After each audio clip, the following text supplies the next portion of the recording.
are live. Welcome to another episode of Cybersecurity Unscripted. And I have the great pleasure to introduce Christian Dameff, who is the doctor of a medical director for cybersecurity at his University of California, San Diego.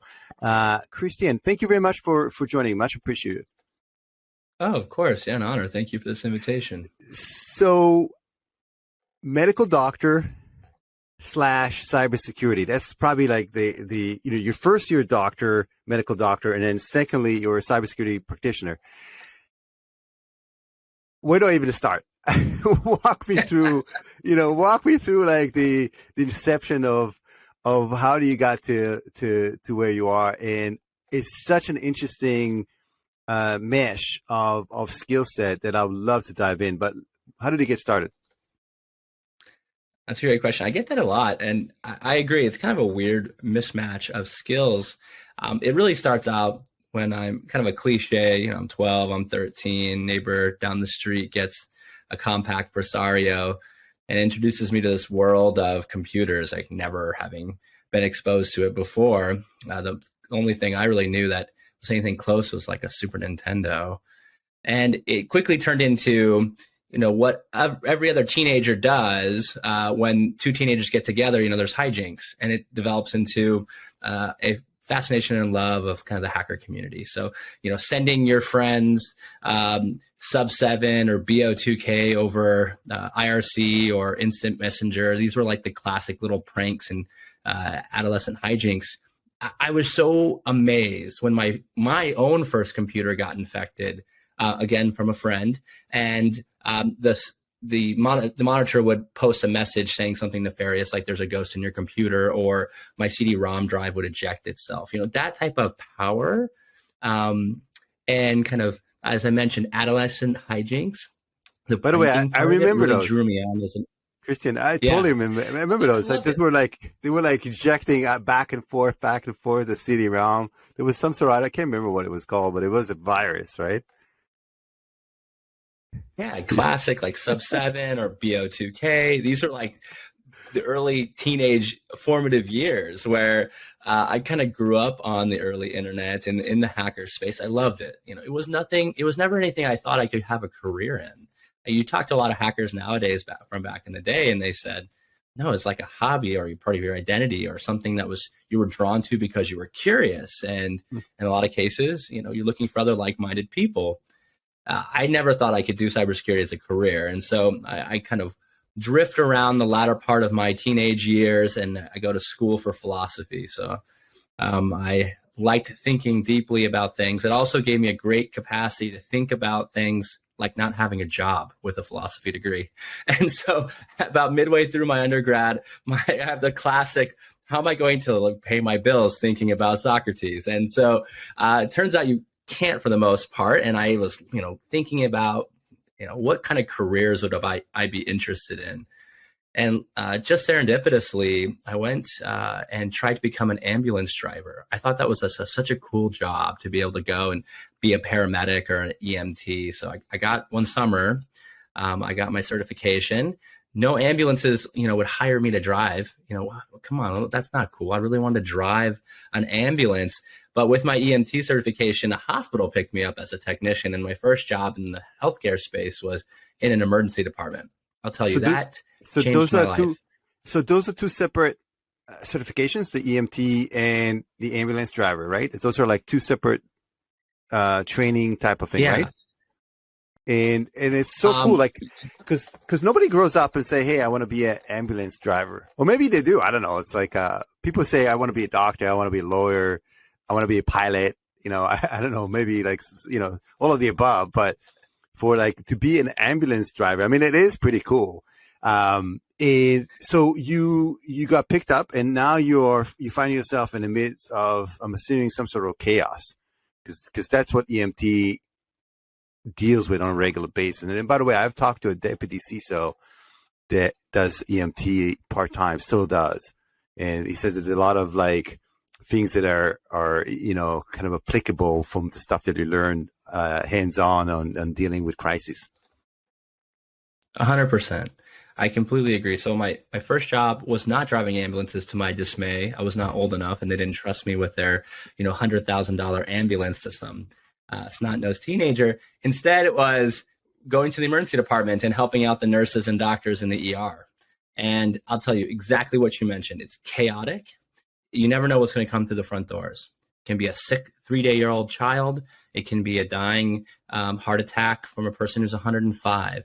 You have to be prepared for everything when you work in the emergency department. And as a teenager, that really opened my eyes and sparked in me a passion to work in clinical medicine. I really wanted to take care of people.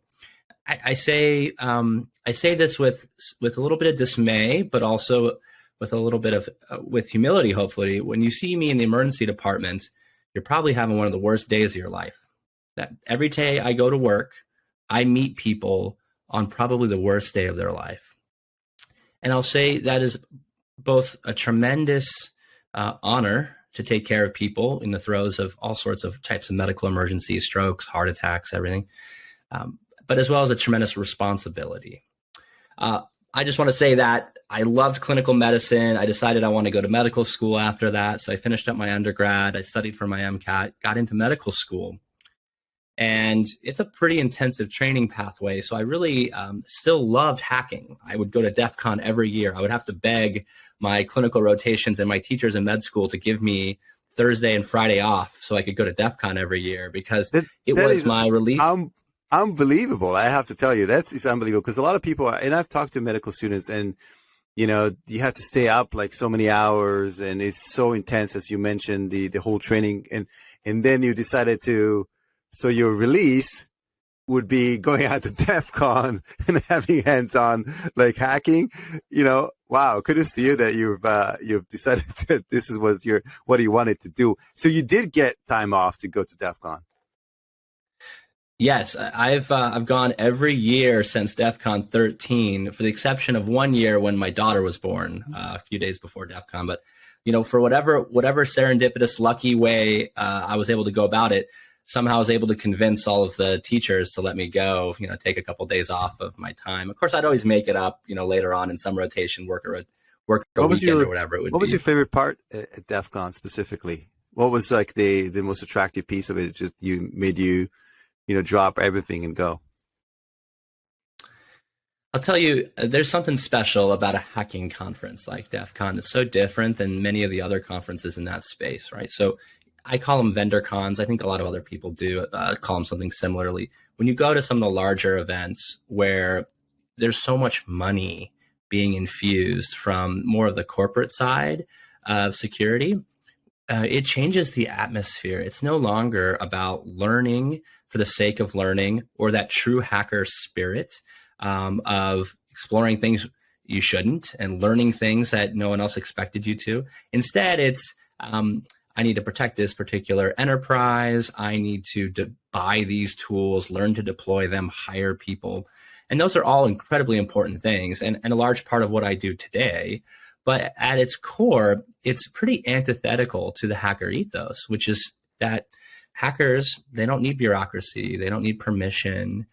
They often do the right thing for the sake of the right thing, and they don't worry about hiring or what particular tool they need to buy from a vendor. They don't have project managers. And so DEFCON to me was a release because it gave me the opportunity to get back to my hacker roots, to really to be with my people, right? So these are friends that I developed. I would meet some people at DEFCON that I'd only known online and had been close friends with in IRC for years, and finally get to meet them and do something that we all loved in an environment that was not corporate, not driven by any real financial motivation. And so I'll tell you, that's one of the reasons I go to DEFCON. But I'll tell you my favorite part of DEFCON, and especially older DEFCONs, was walking through the capture the flag area.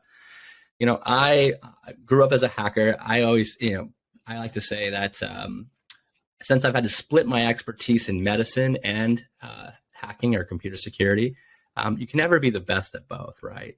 And so to walk through the capture the flag area and look at some of the best hackers in the world sitting there competing, racking their brains about how to reverse a binary or finally capturing a flag on some crypto challenge that just had eluded them. That to me it was so inspiring. And so I loved watching the old capture the flag events and even the new capture the flag events, and just how creative the people who put them on were, so how difficult some of the challenges were, the creative solutions, and just kind of also the hacker history and hacker lore. Oh, did you hear what Team Shellfish did last year? They pulled out a 0-day on OpenBSD. When you hear about this stuff, it's hacker legend. And I really love that. I love the lore. I love the culture around hacking, and I love the hacker community. And so going there every year, even when I was training in medical school, truly was a release for me. It recharged me. It was an opportunity to reconnect. And I hope to go to DEFCON and other similar hacking conferences, until I'm very, very old, and we do them in the metaverse or something at that point. I hope that never happens. But now, Christian, is there any equivalent of DEFCON in the medical field? I'm just curious. It's a great question. No, I would say all of those conferences are very corporate focused. They have a lot of money, the medical space, right? So pharma will fund a lot of things. Medical device manufacturers will fund them. Registrations, costs and fees for most medical conferences are not a couple $100. They're often $1,000 plus, a couple $1,000 to go to them. They're very corporate. I had yet to go to a medical conference that had that kind of real gritty provider focused, let's take the money out of medicine side of it, which is really unfortunate. And it's just, I think, a byproduct of how we practice medicine, particularly in the United States and other places, is that it's very expensive. There's a lot of people involved that need to be paid, and this big whole economy around it. So yeah, I don't think there's any equivalent. I got to finish up this story though, real quick. Sure. I'm going to DEF CON during medical school, and I'll tell you, I have this like light bulb moments, and I tell this story for people because I think it's really important. I grew up a hacker, never thought I could have a job in that. So I'm in medical school. On my third year in medical school, you don't do much classroom education. Instead, you move to the hospital, and you rotate through all the various parts of the hospital. You go to the psychiatry area or the psych ward. You go to the medicine ward. You do surgery. You do emergency medicine. You do all these different rotations. I'm on my very first rotation in OB, a place where they deliver babies. I'm getting toured around the hospital, and I go to the NICU, the neonatal intensive care unit. This is the place of the hospital where you have the sickest babies, the premature infants, the ones that come out and need a lot of resuscitation help, really sick ones. And I'm walking around, and I see a fetal monitor boot up. And this is a device that's connected to a little tiny baby in one of the incubators, and it monitors their vital signs. What's their heart rate, what's their oxygen levels, these types of things. I see it boot up, and it's running an ancient version of Server 2K. It's just a Windows box, and I see it boot. And that happened so many times, and just for whatever reason, I was walking by when that happened, and I knew, like, a light bulb goes over my head. I said, "This would be I could own this. This is super easy. Anyone could do this. It was Metasploit, in 5 minutes, whatever it would be." I had almost certainly known that box wasn't patched, it wasn't protected, it wasn't segmented, etc. It's like a light bulb goes off over my brain, and I said, wow, if someone infected that box with malware and it didn't work, like it stopped working, that little baby in that incubator could be harmed, right? If we couldn't detect that their heart rate was going up higher or their oxygen level was reducing in a timely manner, that baby could get really sick, and maybe, something really bad happen. This like light bulb moment goes over my brain, and I'm able then at that moment to combine these two things, these two passions in my life, which was clinical medicine and hacking, computer security, right? And to take a line from Josh Corman, this is where bits and bytes meet flesh and blood. I'm worried about not just the protection of sensitive data, which is really important, right? We don't want our data to get stolen or used, identity theft, that's important. But it's even more important to protect systems that support human life. And there's only a few environments where that is, that actually occurs. Critical infrastructure. We talk about SCADA systems, electricity systems, but healthcare, that's all we do. And we have so many connected systems that support human life that are running outdated legacy operating systems or have generally very poor authentication practices when they were designed that result in hard-coded passwords and all sorts of really nasty stuff, right? So at this point, third year of medical school, I said, I can combine these two passions. I don't have to be a doctor in the day and then a hacker in my spare time. I can combine these two things because at the end of the day, I want my patients to be safe. I can use these skills I know in the computer security world and the hacking world to do that, to raise awareness, to hopefully push medical device manufacturers and hospitals to better secure these systems. And that's a worthwhile endeavor. And heck, what an awesome life that would be. And so that's what I've been doing for the last 10 years or so, is raising awareness about this issue, doing some policy issues, really talking about, again, as Josh Corman mentioned, where bits and bytes meet flesh and blood. Let's do what we should do as a community, as a nation, as a world, and build the resiliency of hospitals and healthcare systems against cyber attacks like ransomware, because the patients deserve it. That's kind of that's where I am now. And I'm sorry for this long-winded buildup, but I think truly, that's kind of the march to it. Christian, is truly fascinating. And I'm assuming that glimpse of what you saw was just the tip of the iceberg, right? As you've done this in the past 10 years and you start to unravel the state of medical devices around the hospitals and whatnot, what you just saw, like a quote unquote legacy OS running a critical device, that's pretty common, right? What is kind of the state of the industry today, 10 years later? That's a great question. I've been called a hopeless romantic and an optimist. I feel like I have to switch over and say we need more like you, Christian. There's nothing wrong about that. But when it comes to this question, I think I really have a pessimistic outlook. So listen, this space is not new, and there are a lot of amazing other pioneers in this space. I'll point to a paper that came out in 2008. Kevin Fu, an academic computer scientist and security extraordinaire, worked with a team at the University of Michigan to reverse engineer a pacemaker, right? So this is a device that is implanted into the chest of a patient who needs it, and it connects with a wire to their heart. And this device tells their heart how to beat, how fast to beat. And if your heart ends up getting a critical error, if you end up blue screening your heart, it can shock you out of it, right? It can save your life, just like you see on TV. Like the paramedics say, Christian, can you just hit reboot? It is a memory dump. Yeah, hit reboot and you'll back up. No, right. So the way you reboot the heart is you shock the hell out of it. you shock it, and so these defibrillators.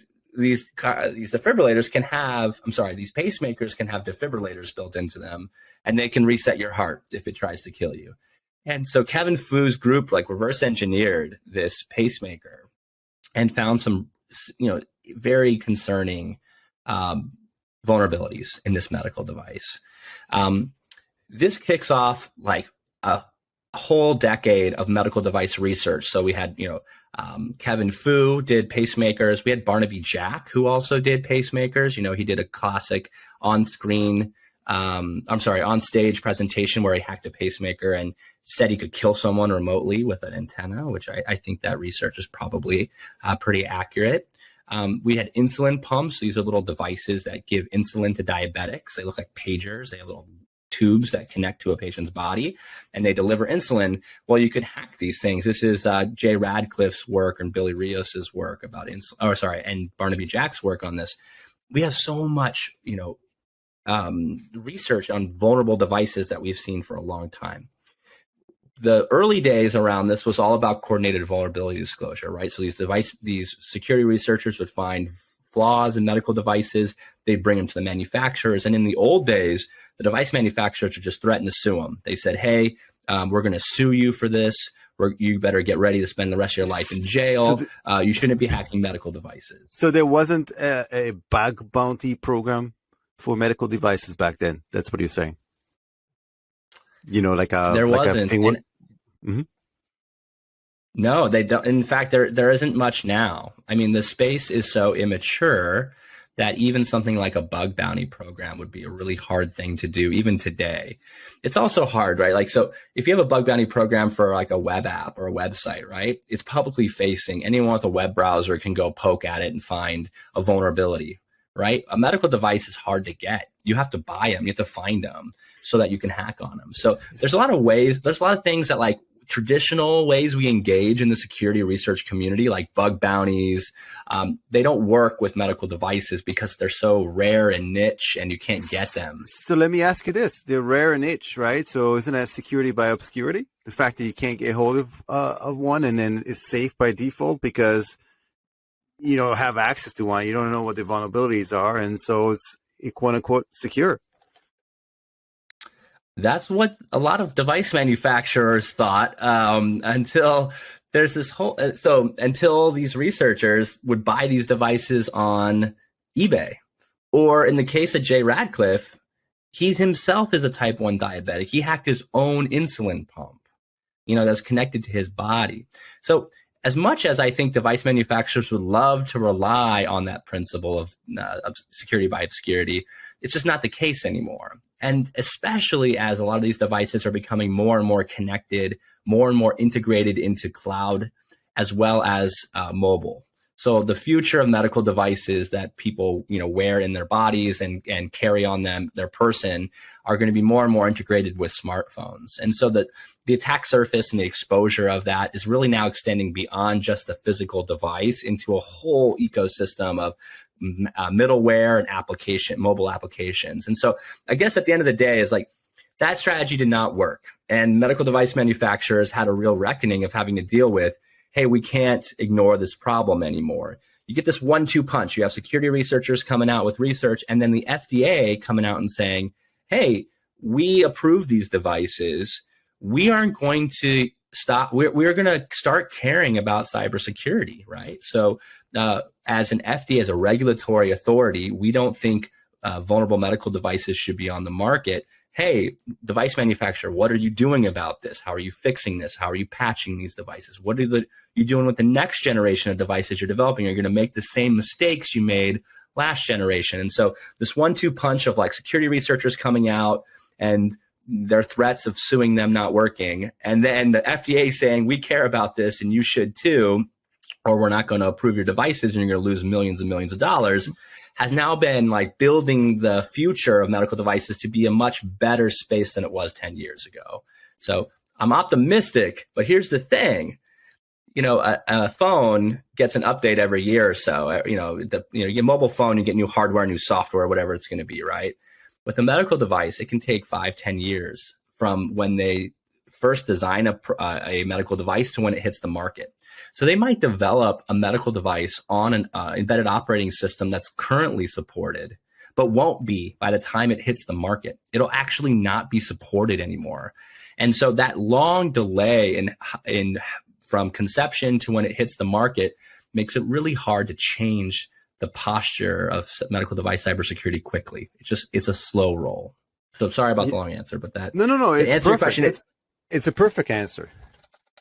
It is a perfect answer. So now I think nowadays I'm just saying. So now is there somebody at the FDA who understands this stuff enough, just like you, Christian, to say, "Oh, I'm approving or disapproving this medical device"? So I'm not paid by the FDA. I have no conflict with the FDA, but I'll say, and I'm also, as a hacker, and all of us, we're pretty skeptical of government bureaucracy, right? Like, so a big part of being a hacker is like, hey, like the government. No, we don't like the government. But I will say the FDA has done a fantastic job of doing a couple of things. Number one, getting people there that care and know about cyber. So Suzanne Schwartz is she's an amazing human being. She works for the FDA and she's built this entire team of people at the FDA to focus on this issue. And so it's an institutional priority, number one. Number two, they did a great thing. They engaged with hackers. They weren't scared of them. They would they come to DEFCON. They come to other security conferences. When Billy Rios was giving his pacemaker hacking talk at Blackhat, at the Q&A, Suzanne Schwartz from the FDA gets up to the microphone, first to the microphone, and says, us at the FDA, we support security research. We appreciate what you do, and we're sorry that you had to deal with all of this runaround from the device manufacturer. Thank you. That's pretty amazing. Yeah, that's amazing. You have a government agency officially coming up and saying, we support hackers hacking medical devices to make them safer. That's huge. So that's just a couple examples of the great work the FDA has done. And the FDA actually has the jurisdiction, the chops, the gusto that device manufacturers will listen to them, because if the FDA doesn't approve their device, they're out millions of dollars. You know, this is a big deal. So it's a rare success story, in my opinion, of a government agency being able to really change the policy around something cyber for the better. And so with that, and device manufacturers, you know, generally coming around to how important this is, I'm hopeful that the future of medical devices is going to be better than it was 10 years ago. And, you know, if you don't mind, I'll wear my tinfoil hat for a little bit and ask you this. You know, do you think that there's, you know, some backdoors that are planted by these medical devices for access by certain 3 letters acronyms, just in case they need to do a covert operation on somebody? Is that a possibility, in your expert opinion? Oh, yeah. So I don't know. It's a tough question. A Stuxnet for some medical device. Yep. You got it. No, it's a good question. I also carry my tinfoil hat in my back pocket. I'll say we have no evidence of such a thing, right? So we've never heard of some government agency actually doing this. But I will say that I could see it being a target for state actors for sure, right? So I don't know which ones, but the ability to easily hack an embedded device that could support the life of an ambassador or some type of high priority person seems like a natural focus. I will say that we also have one public report that Dick Cheney, the former vice president under Bush, went back into surgery to get portions of his pacemakers deactivated so that it could not pose a risk to him if someone tried to kill him. So that's one report that we have of espionage potential, but we've never seen anything like that, to my knowledge, actually happen. Christian, I have a quick question for you. So you mentioned specifically that some of the reasons inherently, but you know, from development of these medical devices, because it takes so long between the manufacturing, you know, first of all, development, research, development, manufacturing, and then launch, that the OS and the internal software is so out of date that is causing a lot of these vulnerabilities to manifest itself. In your opinion, what is the solution for that? Why can't they either have, you know, a firmware that's something that you can, you know, constantly update, or maybe, you know, design everything and then, you know, at the last 6 months or something, inject the kind of the software components associated with it? You know, what's the inherent issues with why does it take, well, why can't you just accelerate at least the software piece to match with the, you know, the modern software development, deployment, and so on? That's a great point. I think they're starting to one part of that is culture. So medical device manufacturing is a pretty niche, both hardware and software job, right? And we need high reliability, and there's a lot of these constraints that are around developing devices to try to make them as safe as possible from a functionality standpoint, right? Like we don't tolerate in the medical device space what we would tolerate on like a web app, right? A big giant glitch that makes the core functionality not work, right? Like case in point, we just had an issue with our SaaS platform. Imagine this was a pacemaker, we'll be out, right? Case in point. Right. So I think the culture has. Yeah, that's exactly it. So I think the culture around medical device manufacturing has just been, it's a small community generally. The experts tend to stay in that space. And so one thing is an issue of culture. How do you transform the way that you make medical devices, knowing that a lot of these teams are pretty static?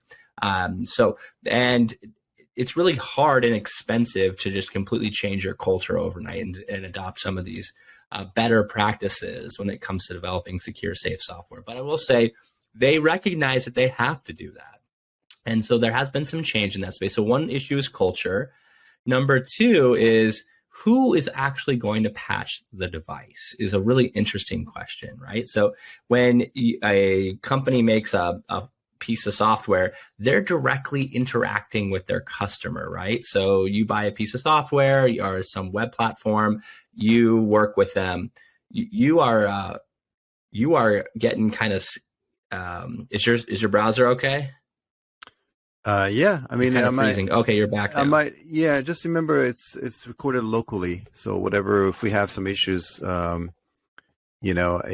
would be choppy on live, but then recorded, hopefully it would be fine. Hopefully. But yeah, you come in choppy. I checked my speed. It seems to be okay. I might have to, if this continues, I might have to reboot my router as well, but hopefully not. But hopefully that's the whole point why I'm using this and not Zoom, because it records this a much higher quality locally, and then it uploads it to a separate stream. Yeah, no worries. Sorry about that. All right, so I'll get back to the meat of it. So first thing is culture. The second thing is really going to be who patches these devices. Hospitals, for the most part, buy a lot of these larger medical devices, and then they don't become in the control of a medical device manufacturer anymore. And even if they do issue a patch, for example, to fix some issue, some vulnerability, it still requires the hospital itself to do the updating. Wow. In 2017, Congress had a task force that looked at healthcare cybersecurity, and they issued a report. This report estimated that 80% of hospitals lack a single full-time security professional on staff. I'm going to say that again. In 2017, they estimated 80% of hospitals don't even have a single security practitioner in their environment. That's what do you think wild. Of the numbers today? And if that's the case, it's probably a little bit lower. I want to say maybe it's 79%. Yeah. and also, let me ask you this. Maybe more. Also the patching thing, it comes to mind. So whenever we patch, a lot of times there's a downtime. Like when you patch your phone, you patch your system, they even tell you, they send you a message saying, hey, the system will be down for the next 5 minutes. It's not possible to do that for some of these medical devices. That's an astute observation. I completely agree. So you have to have the people to do the patch, which, a lot of hospitals don't. Number two, even if they have the people, who are they going to prioritize patching a single legacy device, or are they going to prioritize, working on their firewall or hardening their AD or something like that, right? There are all these competing priorities and limited people. And then number three, you bring up a really good point, which is when you patch this device, there's a non-zero chance that it won't come back up, right? So there's a classic paper that was looked at, a classic paper came out. And I hate to keep harping on pacemakers, but that's where most of this research is out of.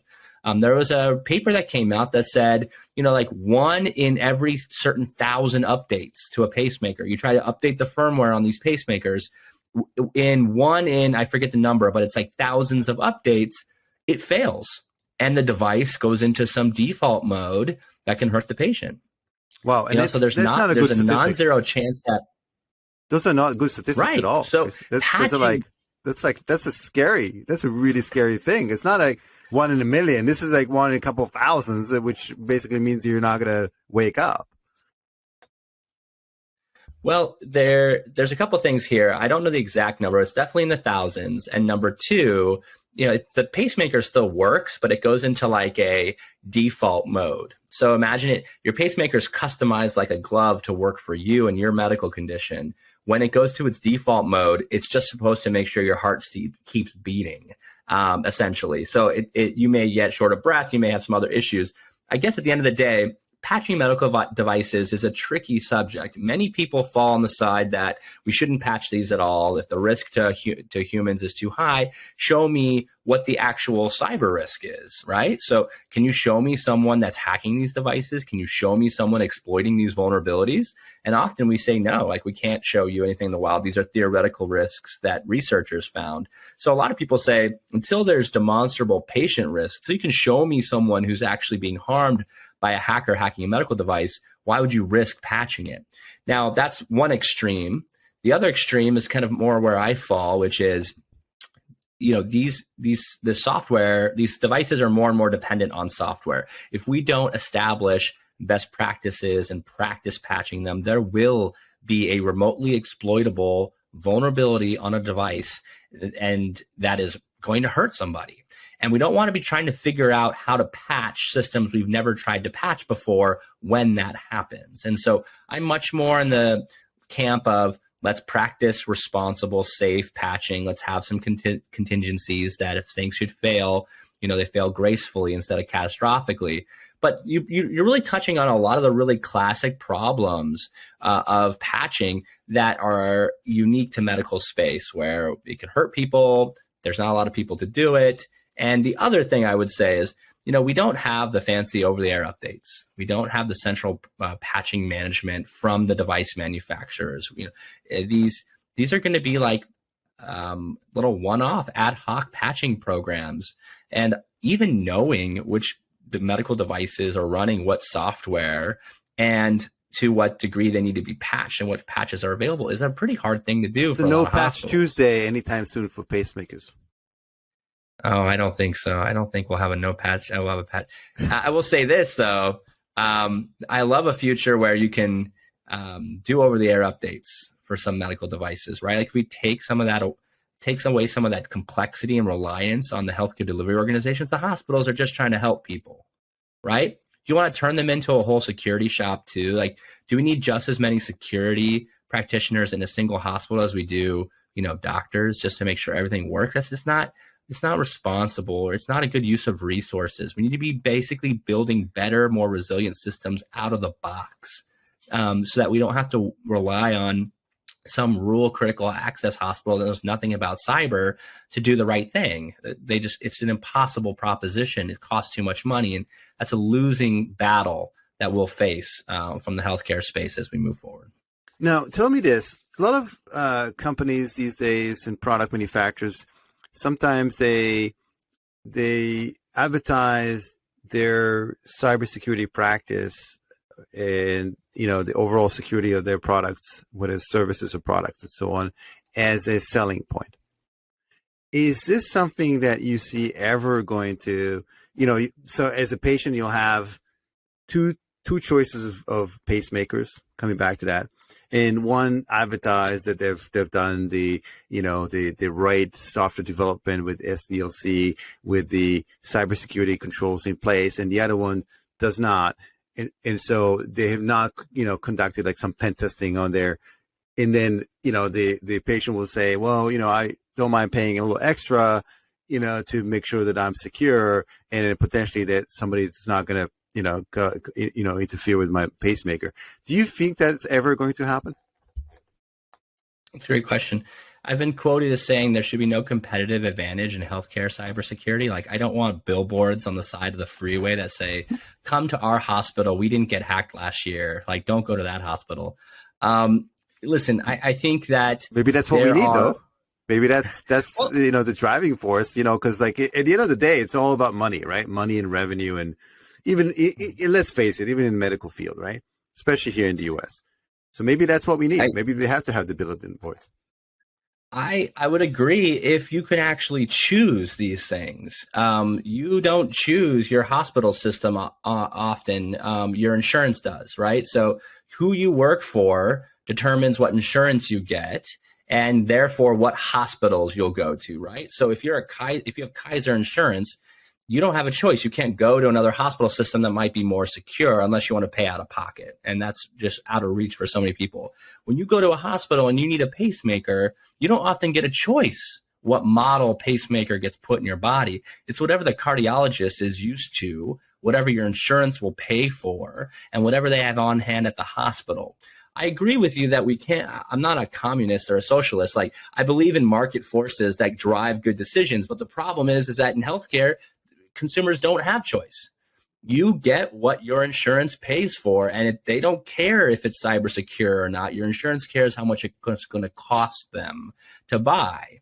And your cardiologist doesn't know anything about cybersecurity. They're not going to pick one pacemaker over the other because it's more secure. They're going to pick the one that they know most, trust most, have used most in the past, right? So I would agree that the traditional ways that we use market forces to encourage good cybersecurity actions just don't work in healthcare. Unfortunately, the way that we have it set up, it's just not going to be possible. So then we're left with an alternative. Like, what do we do then? If we can't use the market to push device manufacturers to do the right thing always, or hospitals to do the right thing always, what do? Well, we share best practices. You know, healthcare is a communal good. In my opinion, it's a human right. What I don't want are certain hospitals being super cyber secure, have great programs, and them not really lifting the entire community up to be more cyber resilient. Because I'll tell you another really interesting thing. We're all in the same cyber boat when it comes to healthcare. You know, we haven't even touched ransomware, but what we know now, and what I've actually published some abstracts on, is that ransomware affects a community of hospitals, even if you yourself are not infected. If the hospital across the street from you gets hit with ransomware, they can't see patients. They can't take care. They can't give chemotherapy to cancer patients. They can't do surgeries. They can't do these things. Guess where those patients go? They don't just stay home. They go to the hospital across the street that's not hit, right? So we call this like this ecosystem effect, the cybersecurity disaster ecosystem effect, where the blast radius affects all the other hospitals. They get overwhelmed with patients, right? So what am I trying to get at after all this? It's not just how secure your hospital is or how secure your medical device is, and that's all you should care about. Instead, we're all in the same boat. And if we don't raise the cyber resiliency of the entire ecosystem of all hospitals, of all regions of care, then we're still left with a suboptimal outcome at the end, which is that people don't get the care they need when they need it because of a big cyber attack, for example. And so, you know, that leaves me to say, let's stop competing on cyber. Let's share resources, best practices. Let's learn from one another to do the right thing for people. Not just the bottom line at the hospital or the medical device manufacturer, you know, shareholder meeting. And is that a pie in the sky, or do you feel that this is something we're slowly but surely moving towards? Yeah, it's pie in the sky. There's no way. There's no drivers for that. There's no precedent for that. You know, honestly, I think we're unlikely to obtain something like that. But unless there's some catastrophic issue, right? Like, so if WannaCry, which took out a third of the hospitals in the United Kingdom, if WannaCry happened in the United States and we had a third of the hospitals in the United States get hit with ransomware, devastating ransomware, then I think we would see the political will to change that calculus, right? I think we would have a significant change. But until something like that happens, I really don't see it happening. And it's no one talks about it because people are talking about SCADA systems and critical infrastructure, but yet almost, you know, this whole medical field, and as you mentioned, the impact of a cyber attack on our national healthcare grid, is something that no one talks about. Why is that? Is it because there's not enough people like yourself that are advocating for something like that, or it's just not on top of mind until something happens? Yeah, it's a great question. I think there are a few things. Number one, when a power grid goes down, it's pretty public, right? There's a single point of failure, usually like a electrical company will get owned or a substation will get owned, right? And that is very public. A lot of people, it affects all these people in a region, and there's an easy focal point to say, hey, this is a linchpin in our critical infrastructure. We need to focus on it. When hospitals get hit with ransomware, generally speaking, they don't talk about it publicly. We hear reports in the newspapers, right? We hear some whisperings. These become class action lawsuits and really complicated legal matters for hospitals with a lot of liability. So they don't talk about it. we also don't have enough people measuring the effects. I'm a big fan of, let's take the expert opinion out of it. Let's take out the platitudes and the classic teachings of this, and let's get some data to back up what we do and what we say. And we don't have data to talk about these impacts. We've published some very small amounts of data, but more people have to get into this game to show the actual impact before people understand the interconnectedness of it, before Congress recognizes that this is a national priority. And although healthcare is seen as critical infrastructure, it really isn't treated the same, as you've mentioned, when it comes to the interconnectedness and networks, because they're all little fiefdoms, they're all little kingdoms, they're all little private companies, and there's so many of them compared to other types of critical infrastructure like electricity and et cetera, grid. So I guess those are a couple of reasons why we're not talking about it like that. I think that conversation's changing. And I think that there are some opportunities for certain leaders in this space to emerge, different federal agencies to step up to the plate and own this. I don't think it's going to just be CISA. I think it needs to be HHS and ASPR and a few other large organizations in the Fed that really move this, and they're working on this. I just think it's a really hard thing. It's a really hard problem. Yeah, absolutely. And again, it seems that there not enough emphasis specifically on this area, despite the fact that it's just as vulnerable, if not more vulnerable than SCADA for attacks, for example, from nation state. What if exactly, what you just mentioned, what if half our hospitals are going to get disabled by a nation state malware or some sort of mechanism that does that? And then combine that with, maybe offensive or other type, it's always in Russia and Ukraine, it's the first time that kinetic warfare was combined with cyber warfare. And we're going to start seeing that more and more. And then again, this whole medical area is vulnerable and critical at the same time. So hopefully, maybe some of this conversation would float somewhere for somebody to listen to. And let me ask you this, and we're going over time, and I really appreciate that, Dr. Dameff. I do have a meeting. I'm so sorry. I do have to run very, very soon. Okay, so we'll just wrap up. No worries. Just wrap up with since you were a philosophy major and you have that mindset. There's a lot of AI, machine learning now incorporated into the medical field. Do you have any concerns from if you put your philosopher hat, that decisions that are going to be made, or decisions support by AI system would not be the right ones because somebody made the wrong decision in terms of how to program these? That is a brilliant insight. So I want to say one of the biggest emerging threats, or threats that are already here, is adversarial machine learning when it comes to medicine. That's where the innovation is really happening in a lot of the medical space. That's where most of the startups are using machine learning algorithms to improve healthcare delivery. And what does that mean? It means let's take a critical appraisal of our infrastructure that we use to derive these, very valuable algorithms, and we realize that they're pretty poorly secured. So whether or not you're attacking the actual data sets themselves, the ground truth of what you train an algorithm, or you attack the infrastructure, it's just terrifying to think about the implications at mass scale of attacking healthcare machine learning algorithms. Because what you do is you can very intelligently, and there's a rich literature base in this, and experts that have been talking about this for years, you can attack healthcare AI algorithms in a way that is not very obvious the impact to certain groups.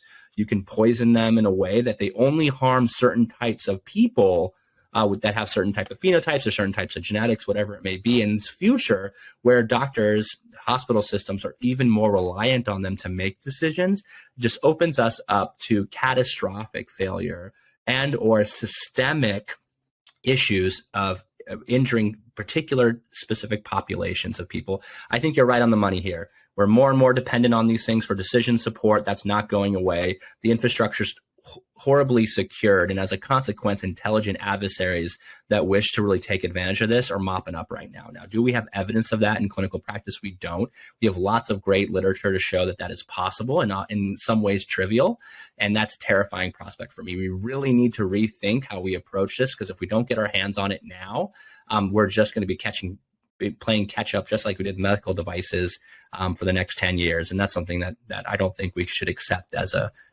community. I wish, Dr. Dameff, I wish we had more time. Well, maybe we'll schedule a part B of this stuff, because I feel like we're just starting cracking the can, and we're going to dive in. But until then, what's the easiest way for people to reach out to you for any reason, to know more about research or whatnot? Just the easiest way, and we'll wrap up. Yeah, come hit me up on Twitter. It's probably the easiest way. I'm at CDameffMD, CDAMEFFMD. On Twitter is probably the easiest way to reach me. And then if you ever see me at a conference, most people don't call me by my name at DEFCON. I go by my handle, which is Quaddy. So if you see me at a conference, come say hi, and come say hi, and we'll hang out. Thank you very much. So until then, thank you very much for joining. Thank you very much for the time today. Much appreciated. And I can't wait to do maybe a follow-up session again, and hopefully host you in person in New York City sometime soon. Thank you again for taking the time. Thanks all for joining. It was an honor. Thank you so much. Have a great day. Take care.